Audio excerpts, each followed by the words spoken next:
Good morning, students. So, in the previous class, we have learned about NPSR and sacrifice ratio. In that, we have learned many situations, also with the problems. So, in today's class, we'll go to the next concept, that is valuation and adjustments of goodwill. So, students, previous class ನಾವು NPSR ಅನ್ನು ಕಲಿತಿದ್ದೇವೆ, new profit sharing ratio ಅನ್ನು ಕಲಿತಿದ್ದೇವೆ. ಅದರ ಜೊತೆಗೆ ನಾವು sacrifice ratio ಅನ್ನು ಕೂಡ ಏನು ಮಾಡಿದ್ದೇವೆ ಇಲ್ಲಿ ಕಲಿತಿದ್ದೇವೆ. ಅದರಲ್ಲಿ ನಾವು ಒಂದಷ್ಟು ಪ್ರಾಬ್ಲಮ್ಸ್ ಗಳನ್ನು ನೋಡಿದ್ದೇವೆ. ಸೊ ಇವತ್ತಿನ ಕ್ಲಾಸ್ ಅಲ್ಲಿ ನಾವು ಹೊಸ ಕಾನ್ಸೆಪ್ಟ್ ಅನ್ನು ಕಲಿತಾ ಇದ್ದೇವೆ, that is valuation and adjustments of goodwill. So ಇಲ್ಲಿ ಏನು ಕಲಿತೇವೆ, ಗುಡ್ವಿಲ್ ಬಗ್ಗೆ ಕಲಿತೇವೆ. ಗುಡ್ವಿಲ್ ಅನ್ನ ಹೇಗೆ ವ್ಯಾಲ್ಯೂಯೇಷನ್ ಅನ್ನು ಮಾಡ್ತಾರೆ ಅನ್ನೋದನ್ನು ಕಲಿತೇವೆ. ಅದರ ಜೊತೆಗೆ ಗುಡ್ವಿಲ್ ಬಂದಾಗ ನಾವು ಹೇಗೆ ಅದನ್ನ ಅಡ್ಜಸ್ಟ್ಮೆಂಟ್ಸ್ ಅನ್ನ ಮಾಡ್ತೇವೆ ಅನ್ನೋದನ್ನ ನಾವು ಇಲ್ಲಿ ಕಲಿತಾ ಹೋಗ್ತೀವಿ. ಸೊ ಮೊದಲಿಗೆ ನಾವು ಗುಡ್ವಿಲ್ ಅಂದ್ರೆ ಏನು ಅನ್ನೋದನ್ನ ನಾವಿಲ್ಲಿ ಕಲಿಯೋಣ. So what you mean by goodwill? So goodwill ಅಂತ ಹೇಳಿದ್ರೆ ಒಂದೇ ಪದದಲ್ಲಿ ಹೇಳಿದ್ರೆ ನಾವು ಅದನ್ನ ಏನಂತ ಕರಿತೀವಿ, ರೆಪ್ಯುಟೇಷನ್ ಆಫ್ ಬಿಸ್ನೆಸ್ ಅಂತ ಕರಿತೇವೆ. ರೆಪ್ಯುಟೇಷನ್ ಆಫ್ ಬಿಸ್ನೆಸ್ ಅಂತ ಕರಿತೇವೆ, ಅಥವಾ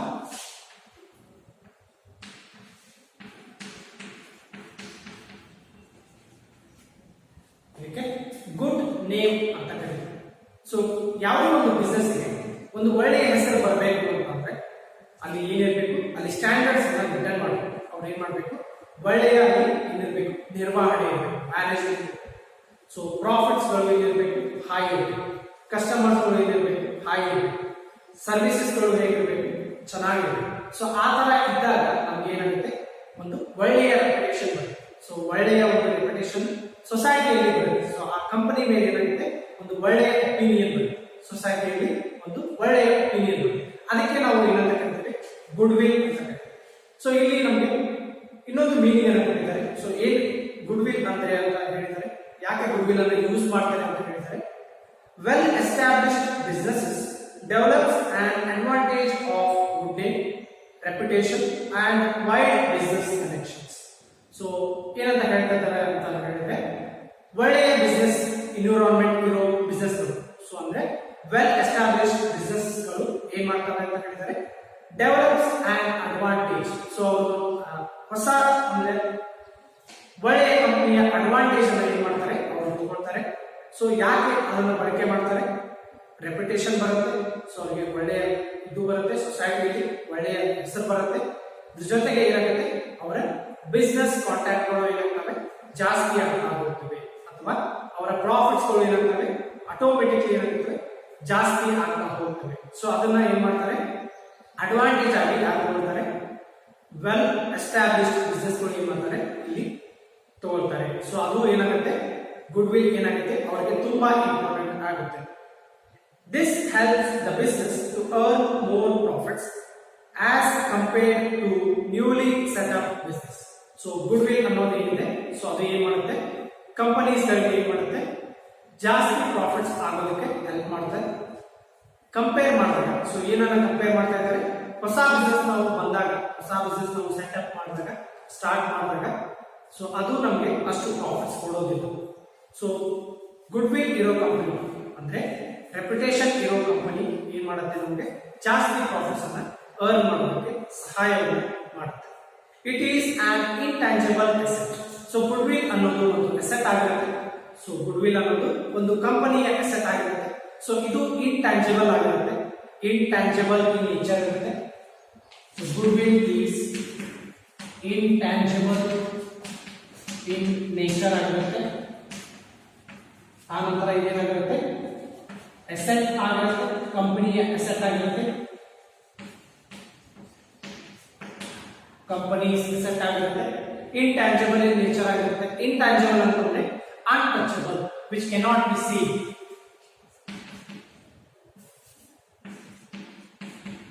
untouchable cannot be seen. So ಅಂದ್ರೆ ಏನು, ನಾವು ಇದನ್ನ ಮುಟ್ಟೋಕ್ಕಾಗೋದಿಲ್ಲ, ಆಮೇಲೆ ಇದು ನಮಗೆ ಕಾಣಿಸೋದಿಲ್ಲ, ಇಂಟ್ಯಾಂಜಿಬಲ್ ಆಗಿರುತ್ತೆ. ಸೊ ಮತ್ತೆ ಏನಿರುತ್ತೆ, ಇದು monetary values of such advantage is known as good will. So ಇದು ಏನಿರುತ್ತೆ, ಮಾನಿಟರಿ ವ್ಯಾಲ್ಯೂಸ್ ರಿಲೇಟೆಡ್ ಇರುತ್ತೆ, ಮಾನಿಟರಿ ವ್ಯಾಲ್ಯೂ ರಿಲೇಟೆಡ್ ಇರುತ್ತೆ. ಅದಕ್ಕೆ ನಾವು ಏನಂತ ಕರಿತೀವಿ, ಇದನ್ನ ಗುಡ್ ವಿಲ್ ಅಂತ ಇಲ್ಲಿ ಕರಿತೀವಿ. ಸೊ ಗುಡ್ ವಿಲ್ ಅಂದ್ರೆ ಒಂದು ಎಕ್ಸಾಂಪಲ್ ಅನ್ನ ಕೊಡ್ತೇನೆ ನಿಮಗೆ. ಸೊ ಫಾರ್ ಎಕ್ಸಾಂಪಲ್,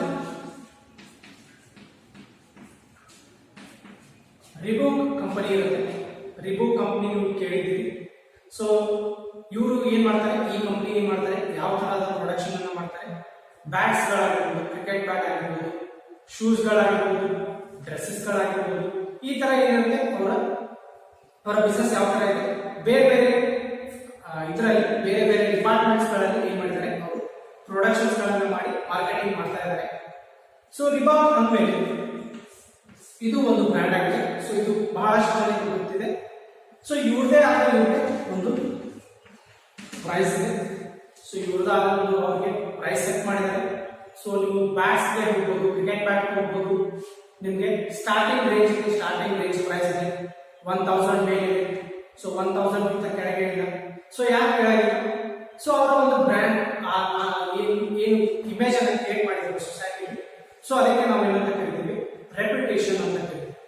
ಸೊ ಇಲ್ಲಿ 1000 ಗಿಂತ ಮೇಲಿದ್ರು ನಾವು ಏನ್ ಮಾಡ್ತೀವಿ, ಆ ಬ್ರ್ಯಾಂಡ್ ಅನ್ನ ನಾವೇನ್ ಮಾಡ್ತೀವಿ, ಪರ್ಚೇಸ್ ಮಾಡ್ತೀವಿ. ಮಾರ್ಕೆಟ್ ಏನ್ ಮಾಡುತ್ತೆ, ಆ ಬ್ರ್ಯಾಂಡ್ ಅನ್ನ ಪರ್ಚೇಸ್ ಮಾಡ್ತೀವಿ. ಇನ್ನೊಂದು ಅಡಿಡಾಸ್. ಅಡಿಡಾಸ್ ಕಂಪನಿ ಹೇಳಿದ್ವಿ. ಸೊ ಅಡಿಡಾಸ್ ಶೂಸ್ ಬರ್ತವೆ, ಕ್ಯಾಪ್ಸ್ ಬರ್ತವೆ, ಹಾಗೆ ಬೇರೆ ಬೇರೆ ತರ ಬ್ಯಾಟ್ಸ್ ಬರ್ತವೆ, ಅನಂತರ ಡ್ರೆಸ್ಸಸ್ ಬರ್ತವೆ, ಫುಟ್ಬಾಲ್ ಬರ್ತವೆ. ಸೊ ಆ ತರ ಬೇರೆ ಬೇರೆ ಡಿಪಾರ್ಟ್ಮೆಂಟ್ ಗಳಲ್ಲಿ ಏನ್ ಮಾಡಿದ್ದಾರೆ, ಅವರು ಪ್ರೊಡಕ್ಷನ್ ಅನ್ನು ಮಾಡಿದ್ದಾರೆ, ಬಿಸ್ನೆಸ್ ಅನ್ನ ಎಕ್ಸ್ಪಾಂಡ್ ಮಾಡಿದ್ದಾರೆ. ಸೊ ಅವರು ಏನಿರುತ್ತೆ, ಅವ್ರದೇ ಆದ ಒಂದು ಸ್ಟ್ಯಾಂಡರ್ಡ್ಸ್ ಇರುತ್ತೆ. ಸ್ಟ್ಯಾಂಡರ್ಡ್ ಪ್ರೈಸ್ ಅನ್ನು ಸೆಟ್ ಮಾಡಿರ್ತಾರೆ. ಸೊ ನೀವು ಕಂಪೇರ್ ಮಾಡಬಹುದು, ನಾರ್ಮಲ್ ನೀವು ಕಂಪನೀಸ್ಗೆ ನೀವು ಕಂಪೇರ್ ಮಾಡಬಹುದು, ಡೊಮೆಸ್ಟಿಕ್ ಕಂಪನೀಸ್ಗೆ ನೀವು ಕಂಪೇರ್ ಮಾಡಬಹುದು. ಪ್ರೈಸಸ್ ವೇರಿಯೇಷನ್ ಆಗಿರ್ಬೋದು, ಕ್ವಾಂಟಿಟಿ ಆಗಿರ್ಬೋದು, ಕ್ವಾಲಿಟಿ ಆಗಿರ್ಬೋದು. ಸೊ ಈ ತರ ಏನಿರುತ್ತೆ, ಡಿಫ್ರೆನ್ಸಿಯೇಷನ್ ತುಂಬಾ ಕಮ್ಮಿ. ಸೊ ಹಾಗಾಗಿ ನಾವು ಏನ್ ಮಾಡ್ತೀವಿ, ಆದ್ರೂ ಕೂಡ ಸೊ ನಮಗೆ ಡೊಮೆಸ್ಟಿಕ್ ಪ್ರಾಡಕ್ಟ್ಸ್ ಅಲ್ಲಿ ನಮಗೆ ಕಡಿಮೆ ಪ್ರೈಸ್ಗೆ ಮೆಟೀರಿಯಲ್ಸ್ ಇದ್ರೂ ಕೂಡ ನಾವೇನ್ ಮಾಡ್ತೇವೆ, ನಾವು ಬ್ರಾಂಡೆಡ್ ಪ್ರಾಡಕ್ಟ್ಸ್ ಏನ್ ಮಾಡ್ತೇವೆ, ಇಲ್ಲಿ ಜಾಸ್ತಿ ಪ್ರಿಫರ್ ಮಾಡ್ತಾ ಹೋಗ್ತೀವಿ. ಸೊ ಇದೇನು ಬ್ರಾಂಡೆಡ್ ಪ್ರಾಡಕ್ಟ್ ಇದೆ, ಸೊ ಇದಕ್ಕೆ ನಾವು ಏನಂತ ಕರಿತೇವೆ, ರೆಪ್ಯುಟೇಷನ್. ಸೊ ಅವ್ರದೇ ಆದ ಒಂದು ರೆಪ್ಯುಟೇಷನ್ ಇದೆ. ಸೊ ಇದು ಹೇಗೆ ನಮ್ಮ ಬಿಸ್ನೆಸ್ ಇದೆ ಅಂದ್ರೆ, ನಮ್ಮ ಪಾರ್ಟ್ನರ್ಶಿಪ್ ಅಲ್ಲಿ ಇದು ಇನ್ಫ್ಲೂಯೆನ್ಸ್ ಮಾಡುತ್ತೆ ಅಂತ ಹೇಳಿದ್ರೆ, ಹೊಸ ಪಾರ್ಟ್ನರ್ಸ್ ಗಳು ಬರ್ತಾರೆ ಅಥವಾ ಹಳೆ ಪಾರ್ಟ್ನರ್ಸ್ ಗಳು ಬಿಸ್ನೆಸ್ ಅನ್ನ ಮಾಡ್ತಾ ಇರ್ತಾರೆ. ಅಲ್ಲಿ ಅವರು ಬಿಸ್ನೆಸ್ ಮಾಡ್ತಾ ಇರೋ ಒಂದು ಏನು ರೆಪ್ಯುಟೇಷನ್ ಇರುತ್ತೆ, ಆ ಬಿಸ್ನೆಸ್ ಗೆ ಯಾವ ತರ ರೆಪ್ಯುಟೇಷನ್ ಬಂದಿರುತ್ತೆ, ಆ ಬೇಸಿಸ್ ಮೇಲೆ ಏನ್ ಮಾಡ್ತಾರೆ, ಹೊಸ ಪಾರ್ಟ್ನರ್ ಇಂದ ಏನ್ ಮಾಡ್ತಾರೆ, ಅವರು ಒಂದಿಷ್ಟು ಅಮೌಂಟ್ ಅನ್ನ ಇಸ್ಕೊಳ್ತಾರೆ.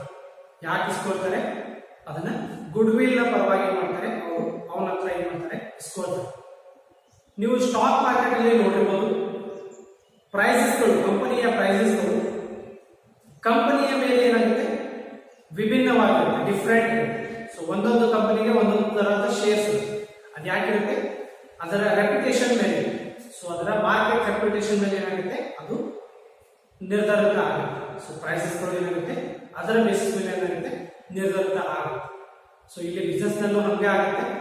ಸೊ ಒಂದು ಚಲೋ ಕಂಪನಿ ಅಂದ್ರೆ ಒಂದು ಒಳ್ಳೆಯ ಕಂಪನಿಗೆ ಹೋಗ್ಬೇಕು ಅಂತ ಅಂದ್ರೆ, ಯಾವುದೇ ಒಬ್ಬ ಪಾರ್ಟ್ನರ್, ಹೊಸ ಪಾರ್ಟ್ನರ್ ಒಳ್ಳೆಯ ಕಂಪನಿಗೆ ಜಾಯಿನ್ ಆಗಬೇಕು ಅನ್ಕೊಂಡ್ರೆ ಅವ್ನು ಏನ್ ಮಾಡ್ಬೇಕು, ಶೇರ್ ಅನ್ನು ಹಾಕೋದಷ್ಟೇ ಅಲ್ಲ, ಏನ್ ಮಾಡ್ಬೇಕು, ಆ ರೆಪ್ಯುಟೇಷನ್ ಗೆ ತಕ್ಕಂತೆ ಏನ್ ಮಾಡ್ಬೇಕು, ಅವನು ಇನ್ನೊಂದಿಷ್ಟು ಅಮೌಂಟ್ಸ್ ಗಳನ್ನ ಏನ್ ಮಾಡ್ಬೇಕು, ಅಲ್ಲಿ ತಗೊಂಡು ಹೋಗ್ಬೇಕು. ಸೊ ಇದಿಷ್ಟು ನಮ್ಮ ಗುಡ್ ವಿಲ್ ಕಾನ್ಸೆಪ್ಟ್ ಆಗಿದೆ. ಸೊ ಗುಡ್ ವಿಲ್ ಅಂದ್ರೆ ನೀವು ಸಿಂಪಲ್ ಆಗಿ ನೆನಪಿಟ್ಕೊಳ್ಬೇಕು, ಏನದು ಗುಡ್ ವಿಲ್ ಅಂದ್ರೆ ರೆಪ್ಯುಟೇಷನ್ ಆಫ್ ಬಿಸ್ನೆಸ್ ಅಂತ ಹೇಳ್ತಾರೆ. ಸೊ ನೀವು ಅದನ್ನ ಸರಿಯಾಗಿ ಅರ್ಥೈಸ್ಕೊಳ್ಬೇಕು, ರೆಪ್ಯುಟೇಷನ್ ಆಫ್ ಬಿಸ್ನೆಸ್. ಸೊ ಇದರಲ್ಲಿ ನಮಗೆ ಒಂದಿಷ್ಟು ಫ್ಯಾಕ್ಟರ್ಸ್ ಬರ್ತವೆ. So factors affecting the good will, factors affecting the valuation of good will. So good will ಏನಾಗುತ್ತೆ, ಒಂದಿಷ್ಟು ಫ್ಯಾಕ್ಟರ್ಸ್ ಮೇಲೆ ಏನಾಗುತ್ತೆ, ಚೇಂಜ್ ಆಗ್ತಾ ಹೋಗುತ್ತೆ. ಸೊ ಅದನ್ನು ನಾವಿಲ್ಲಿ ನೋಡ್ತೇವೆ. ಫ್ಯಾಕ್ಟರ್ಸ್ ಅಫೆಕ್ಟಿಂಗ್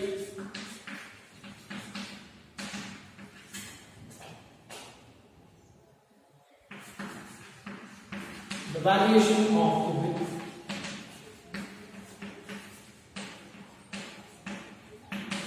ಇಷ್ಟು ಫ್ಯಾಕ್ಟರ್ಸ್ ಕೂಡ ಏನು ಮಾಡ್ತವೆ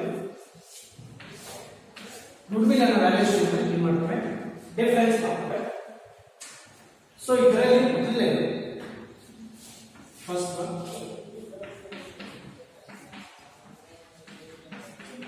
ನೇಚರ್ ಆಫ್ ಬಿಸ್ನೆಸ್. ಮೊದಲನೇದು nature of business. So nature of business ಅಂತ ಬಂದಾಗ ಸೊ ಅದು ಏನಾಗುತ್ತೆ ಗುಡ್ ವಿಲ್ ಏನಾಗುತ್ತೆ ಬಿಸ್ನೆಸ್ ನ ನೇಚರ್ ಮೇಲೆ ಏನಾಗುತ್ತೆ ಅವಲಂಬಿತ. ಸೊ ಚಲೋ ಕಂಪನಿ ಇದ್ರೆ ಹೈ ಪ್ರೊಡಕ್ಷನ್ ಕಂಪನಿ ಇದ್ರೆ ಅಲ್ಲಿ ಏನಿರುತ್ತೆ ಹೈ ಪ್ರಾಫಿಟ್ಸ್ ಇರುತ್ತೆ. ಹಾಗೆ ಏನಿರುತ್ತೆ ಗುಡ್ ವಿಲ್ ಕೂಡ ಏನಿರುತ್ತೆ ರೆಪ್ಯುಟೇಷನ್ ಕೂಡ ಏನಿರುತ್ತೆ ಹೈ ಇರುತ್ತೆ. ಲೋ ಪ್ರೊಡಕ್ಷನ್ ಕಂಪನಿ ಇದ್ರೆ ಏನಾಗುತ್ತೆ ಪ್ರಾಫಿಟ್ಸ್ ಕಡಿಮೆ ಇರುತ್ತೆ, ಗುಡ್ ವಿಲ್ ಕೂಡ ಏನಾಗುತ್ತೆ ಅಲ್ಲಿ ಕಡಿಮೆ ಇರುತ್ತೆ. ಸೊ ಆ ತರ ಏನಾಗುತ್ತೆ ನೇಚರ್ ಆಫ್ ಬಿಸ್ನೆಸ್ ಮೇಲೆ ಏನಾಗುತ್ತೆ ಗುಡ್ ವಿಲ್ ನಮ್ಮ ಗುಡ್ ವಿಲ್ ಏನಾಗುತ್ತೆ ಅಲ್ಲಿ ಇರುತ್ತೆ. Second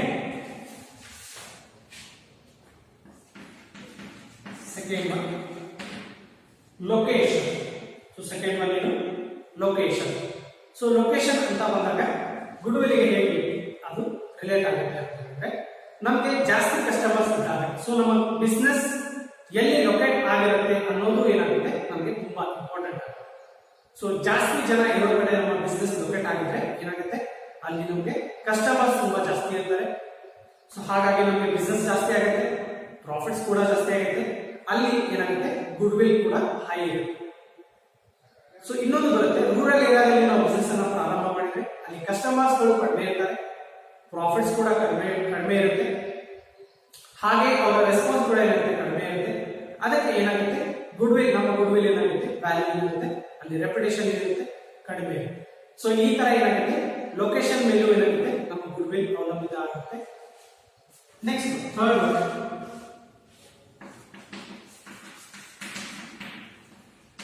efficiency of management. Third one efficiency of management. ಏನಿದು efficiency of management ಅಂತಂದ್ರೆ ಸೊ ನಿರ್ವಹಣೆ. ಮ್ಯಾನೇಜ್ಮೆಂಟ್ ಅಂದ್ರೆ ನಿರ್ವಹಣೆ. ಒಂದು ಒಳ್ಳೆಯ ಮ್ಯಾನೇಜ್ಮೆಂಟ್ ಇದ್ದಾಗ ನಮ್ಗೆ ಏನಾಗುತ್ತೆ ಅಲ್ಲಿ ಬಿಸ್ನೆಸ್ ಚೆನ್ನಾಗಾಗುತ್ತೆ, ಅದ್ರ ಜೊತೆಗೆ ನಮಗೆ ಪ್ರಾಫಿಟ್ಸ್ ಗಳು ಚೆನ್ನಾಗಾಗುತ್ತೆ, ಜಾಸ್ತಿ ಆಗುತ್ತೆ, ಅದ್ರ ಜೊತೆಗೆ ಏನಾಗುತ್ತೆ ಗುಡ್ ವಿಲ್ ಕೂಡ ಏನಾಗುತ್ತೆ ಅಲ್ಲಿ ಹೈ ಇರುತ್ತೆ. ಸೊ ನಮ್ಮ ಎಫಿಷಿಯನ್ಸಿ ಅಂದ್ರೆ ಮ್ಯಾನೇಜ್ಮೆಂಟ್ ಎಫಿಷಿಯನ್ಸಿ ಚೆನ್ನಾಗಿರ್ಲಿಲ್ಲ ಅಂತಂದ್ರೆ ನಮ್ಮ ನಿರ್ವಹಣೆ ಕಾರ್ಯ ಚೆನ್ನಾಗಿರ್ಲಿಲ್ಲ ಅಂತಂದ್ರೆ ನಮ್ಗೆ ಅಲ್ಲಿ ಏನಾಗೋದಿಲ್ಲ ಬಿಸ್ನೆಸ್ ಚೆನ್ನಾಗಾಗೋದಿಲ್ಲ, ಬಿಸ್ನೆಸ್ ಚೆನ್ನಾಗಾಗಲಿಲ್ಲ ಅಂತಂದ್ರೆ ಪ್ರಾಫಿಟ್ಸ್ ಆಗೋದಿಲ್ಲ, ಪ್ರಾಫಿಟ್ಸ್ ಆಗಲಿಲ್ಲ ಅಂತಂದ್ರೆ ನಮ್ಗೆ ಅಲ್ಲಿ ಗುಡ್ ವಿಲ್ ಕೂಡ ಏನಾಗುತ್ತೆ ಅಲ್ಲಿ ಕಡಿಮೆ ಇರುತ್ತೆ. ಸೊ ಅಲ್ಲಿ ಏನಾಗುತ್ತೆ ಈ ತರ ಏನಾಗುತ್ತೆ ಎಫಿಷಿಯನ್ಸಿ ಆಫ್ ಮ್ಯಾನೇಜ್ಮೆಂಟ್ ಅಲ್ಲಿ ಗುಡ್ ವಿಲ್ ಏನಾಗುತ್ತೆ ಡಿಪೆಂಡ್ ಆಗಿರುತ್ತೆ. ಫೋರ್ತ್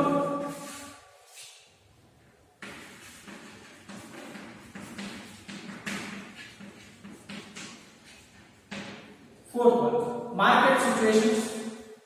ಸೊ ಮಾರ್ಕೆಟ್ ಸಿಚುವೇಶನ್ಸ್ ಹೇಗೆ ಗುಡ್ ವಿಲ್ ಗೆ ಎಫೆಕ್ಟ್ ಆಗುತ್ತೆ ಅಂತ ಹೇಳಿದ್ರೆ ಸೊ ಮಾರ್ಕೆಟ್ ನ ತಗೊಂಡಾಗ ಬಿಸ್ನೆಸ್ ಅನ್ನ ತಗೊಂಡಾಗ ನಮ್ಮ ಕಾಂಪಿಟೇಟರ್ಸ್ ಗಳನ್ನ ನಾವೇನ್ ಮಾಡ್ತೀವಿ ಮೊದಲಿಗೆ ನೋಡ್ತೀವಿ. ಸೊ ನಾವು ಯಾವುದೇ ಒಂದು ಬಿಸ್ನೆಸ್ ಮಾಡುವಾಗ ನಾವೇನ್ ಮಾಡ್ತೀವಿ ಅದಕ್ಕೆ ಎಷ್ಟು ಜನ ಕಾಂಪಿಟೇಟರ್ಸ್ ಇದ್ದಾರೆ ಅನ್ನೋದನ್ನ ನಾವೇನ್ ಮಾಡ್ತೀವಿ ಇಲ್ಲಿ ನೋಡ್ತೀವಿ. ಕಾಂಪಿಟೇಟರ್ಸ್ ಇದ್ದಾಗ ಏನಾಗುತ್ತೆ ನಮ್ಗೆ ಜಾಸ್ತಿ ಕಾಂಪಿಟೇಷನ್ ಇರುತ್ತೆ, ಅಲ್ಲಿ ಪ್ರೊಡಕ್ಷನ್ ಹೈ ಇರುತ್ತೆ, ಪ್ರಾಫಿಟ್ಸ್ ಗಳು ಕಡಿಮೆ ಇರುತ್ತೆ, ಆ ನಂತರ ಏನಾಗುತ್ತೆ ಗುಡ್ ವಿಲ್ ಕೂಡ ಏನಾಗುತ್ತೆ ಅಷ್ಟಕ್ಕಷ್ಟೇ ಇರುತ್ತೆ. ಯಾಕೆ ಹಂಗಾಗುತ್ತೆ ಅಂತಂದ್ರೆ ಕಾಂಪಿಟೇಷನ್ ಇದ್ದಾಗ ಏನಾಗುತ್ತೆ ಅಲ್ಲಿ ನಿಮ್ಮ ಡಿಫರೆನ್ಸ್ ಗೊತ್ತಾಗೋದು. ಸೊ ಅಲ್ಲಿ ಏನ್ ಮಾಡ್ತಾರೆ ಅಲ್ಲಿ ಬರೀ ಪ್ರೈಸಸ್ಗೆ ವ್ಯಾಲ್ಯೂ ಜಾಸ್ತಿ ಕೊಡ್ತಾರೆ. ಸೊ ಪ್ರಾಡಕ್ಟ್ ನ ಪ್ರೈಸ್ಗೆ ಜಾಸ್ತಿ ವ್ಯಾಲ್ಯೂ ಕೊಡ್ತಾರೆ, ಅಲ್ಲಿ ಕ್ವಾಂಟಿಟಿಗೆ ಅಥವಾ ಕ್ವಾಲಿಟಿಗೆ ಏನ್ ಮಾಡೋದಿಲ್ಲ ಅಲ್ಲಿ ವ್ಯಾಲ್ಯೂ ಇರೋದಿಲ್ಲ. ಸೊ ಹಂಗಿದ್ದಾಗ ನಾವೇನ್ ಮಾಡ್ತೇವೆ ಮೋನೋಪಾಲಿ ಮಾರ್ಕೆಟ್ ಇದ್ದಾಗ, ಮೋನೋಪಾಲಿ ಅಂತಂದ್ರೆ ಸಿಂಗಲ್ ಮಾರ್ಕೆಟ್ ಇದ್ದಾಗ, ಸಿಂಗಲ್ ಸೆಲ್ಲರ್ ಇದ್ದಾಗ ಏನ್ ಮಾಡ್ತೀವಿ ಬಿಸ್ನೆಸ್ ಅಲ್ಲಿ ಒಂದು ವೆರೈಟಿ ಆಫ್ ಬಿಸ್ನೆಸ್ ಅಲ್ಲಿ ಒಬ್ಬರೇ ಇದ್ದಾಗ ಏನಾಗುತ್ತೆ ಅಲ್ಲಿ ನಮಗೆ ಪ್ರಾಫಿಟ್ಸ್ ಗಳು ಜಾಸ್ತಿ ಆಗುತ್ತೆ, ಸೇಲ್ಸ್ ಗಳು ಜಾಸ್ತಿ ಆಗುತ್ತೆ, ಅದ್ರ ಜೊತೆಗೆ ಏನಾಗುತ್ತೆ ಗುಡ್ ವಿಲ್ ಕೂಡ ಏನಾಗುತ್ತೆ ಅಲ್ಲಿ ಜಾಸ್ತಿ ಆಗುತ್ತೆ. ಸೊ ನಮಗೆ ಜಾಸ್ತಿ ಕಾಂಪಿಟೇಟರ್ಸ್ ಇದ್ದಾಗ ನಮ್ಗೆ ಅಲ್ಲಿ ಗ್ರೋತ್ ಇರೋದಿಲ್ಲ, ಜಾಸ್ತಿ ಗ್ರೋತ್ ಆಗೋದಿಲ್ಲ, ಪ್ರಾಫಿಟ್ಸ್ ಗಳು ಜಾಸ್ತಿ ಇರೋದಿಲ್ಲ, ಸೇಲ್ಸ್ ಗಳು ಜಾಸ್ತಿ ಇರೋದಿಲ್ಲ, ಹಾಗೆ ಕೂಡ ಏನಾಗುತ್ತೆ ಗುಡ್ ವಿಲ್ ಕೂಡ ಸೊ ನಮ್ಮ ರೆಪ್ಯುಟೇಷನ್ ಕೂಡ ಏನಿರುತ್ತೆ ಅಷ್ಟಕ್ಕಷ್ಟೇ ಸೊ ಮಿನಿಮಮ್ ಇರುತ್ತೆ. ಸೊ ಈ ತರ ಏನಾಗುತ್ತೆ ನಮ್ಮ ಮಾರ್ಕೆಟ್ ಕಂಡೀಷನ್ ಮಾರ್ಕೆಟ್ ಸಿಚುವೇಶನ್ ಮೇಲೆ ಏನಾಗುತ್ತೆ ನಮ್ಮ ಗುಡ್ ವಿಲ್ ಏನಾಗುತ್ತೆ ವೇರಿಯೇಷನ್ ಆಗುತ್ತೆ.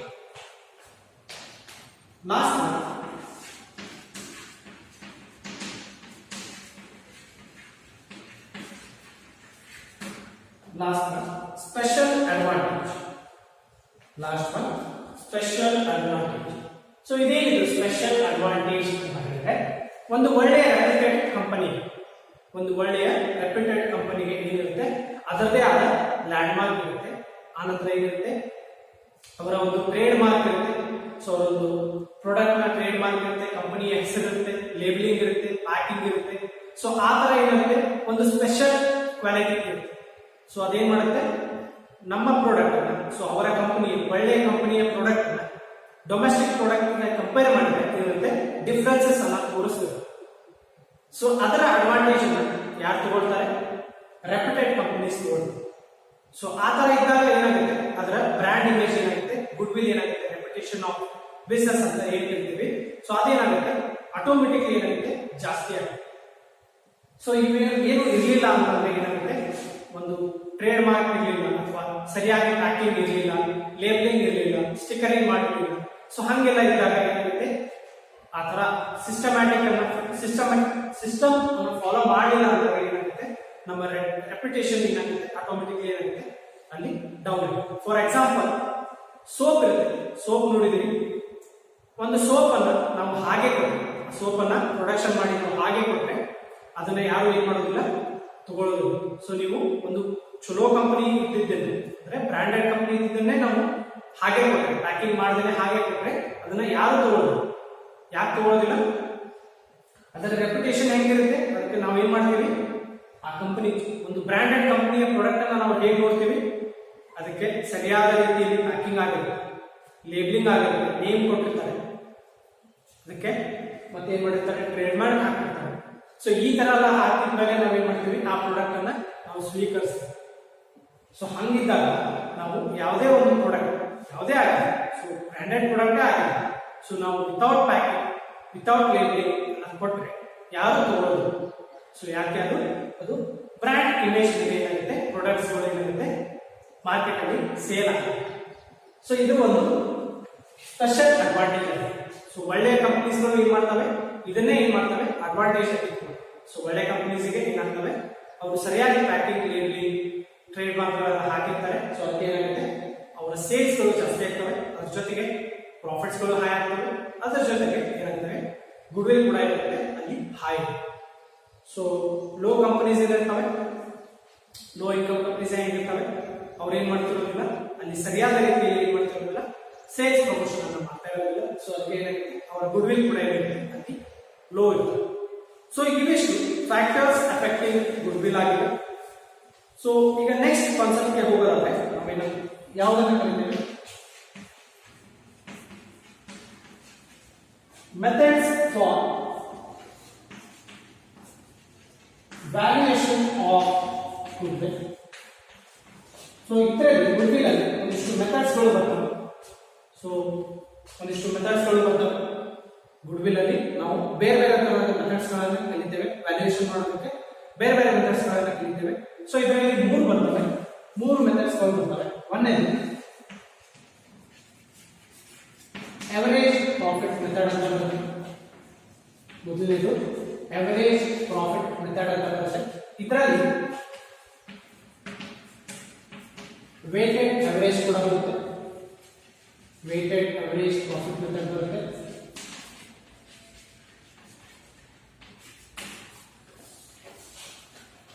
ಸೆಕೆಂಡ್ ಸೂಪರ್ ಪ್ರಾಫಿಟ್ ಮೆಥಡ್ ಅಂತ ಬರುತ್ತೆ. ಸೂಪರ್ ಪ್ರಾಫಿಟ್ ಮೆಥಡ್ ಅಂತ ಬರುತ್ತೆ. ಥರ್ಡ್ ಒನ್ ಕ್ಯಾಪಿಟಲೈಸೇಷನ್ ಮೆಥಡ್ ಅಂತ ಬರುತ್ತೆ. Third one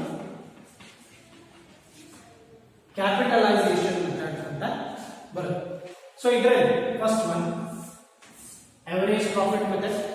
so average profit method ಅಂತ ಹೇಳಿದ್ರೆ ನಾವು ಎವರೇಜ್ ಅನ್ನು ತೆಗಿತೀವಿ, ಅದರ ಮೇಲೆ ನಾವು ಏನು ಮಾಡ್ತೀವಿ ಗುಡ್ ವಿಲ್ ಅನ್ನು ಕ್ಯಾಲ್ಕುಲೇಟ್ ಮಾಡ್ತೇವೆ. ಇದು ಫಸ್ಟ್ ಮೆಥಡ್ ಆಗಿದೆ. Second one super profit method. So super profit ಯಾವಾಗ ಆಗುತ್ತೆ, ನಾರ್ಮಲ್ ಪ್ರಾಫಿಟ್ ಗಿಂತ ಜಾಸ್ತಿ ಆದಾಗ ನಮ್ಗೆ ಏನು ಕರಿತೀವಿ, ನಾವು ಸೂಪರ್ ಪ್ರಾಫಿಟ್ ಅಂತ ಕರಿತೀವಿ.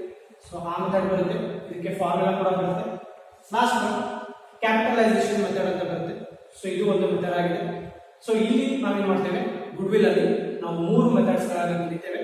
ಸೊ ಇದರ ಮೇಲೆ ಈ ಬೇಸಿಸ್ ಮೇಲೆ ನಾವು ಒಂದಿಷ್ಟು ಪ್ರಾಬ್ಲಮ್ಸ್ ಕೂಡ ಮಾಡ್ತೇವೆ. ಅದನ್ನ ನಾನು ಒಂದೊಂದೇ ಮಾಡ್ತಾ